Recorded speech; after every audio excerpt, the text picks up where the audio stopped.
La môme néant du poète Jean Tardieu s'interroge. Quoi qu'a dit Adirin? Pourquoi qu'Adirin? N'existe pas. Les entreprises françaises ne s'expriment plus médiatiquement, hors communication institutionnelle et publicitaire. Les grandes firmes internationales font parler leur patron, conventionnel ou fantasque, qu'importe. C'est lui, rarement elle d'ailleurs, qui parle. Pourquoi ce mutisme? Que disent-elles? Elles disent croissance, RSE, télétravail, rupture. Elles ne disent pas rémunération du PDG, chômage, fonds d'investissement. Ce que les entreprises disent relève beaucoup du discours automatique, sans aspérité, sans information, sans grand intérêt, surtout après certaines validations par la DIRCOM.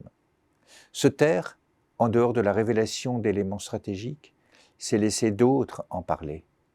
Ces autres sont les médias, les lanceurs d'alerte, les rumeurs. Les trois ne sont pas facilement gérables une fois l'information lancée. Or, l'un des avantages du web est qu'il suffit que vous ayez communiqué une information, même faiblement, pour qu'elle y soit inscrite et donc consultée par les trois sources précitées, médias, alertes, rumeurs, et ainsi désamorcée dans leur recherche du spectaculaire nuisible. Donc ce mutisme des entreprises montre plus une faiblesse qu'une force. Mais il y a plusieurs silences. Il s'agit en effet de ceux et celles dont on attend la parole et qui ne parlent qu'au nom d'autrui dans l'entreprise. En effet, beaucoup de dirigeants parlent au nom du PDG, de sa stratégie supposée ou réelle, et de plus en plus, souvent en le désignant par son prénom pour indiquer la proximité. Donnons quelques exemples dont la limite est qu'il ne faut pas généraliser. Grande championne du silence, la DRH. Dans beaucoup d'entreprises, l'interlocuteur DRH est un site, et le chargé de votre carrière se retranche derrière la lourdeur administrative, les process, quand ce n'est pas le rôle prépondérant de la business unit. La DRH se démet du pilotage de carrière. Les recours sont quand le salarié est sous stress, le médecin du travail et le coach. Les DRH devraient plus tenir leur rang et avoir un vrai rôle à jouer pour attirer la confiance des salariés et servir l'entreprise.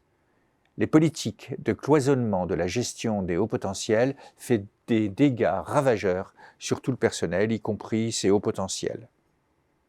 Autre silencieux, les syndicats.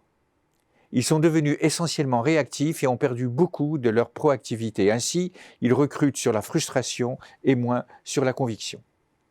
Les PDG, leur narcissisme et leur courtisanerie communicante les flattent et ne leur proposent que des discours assez communs, au sens qu'ils s'adressent à eux-mêmes, moins chez les collaborateurs et encore moins ailleurs. Ils parlent pour se référer à certaines théories de la communication selon des critères de diffusion et de persuasion, toutes deux descendantes depuis leur sommet et assez peu pour renforcer leurs équipes, empowerment interne prioritaire, ou sous une forme de communication participative en promouvant une parole que les relais aiment reprendre et renforcer. On fait parler les lèche-bottes.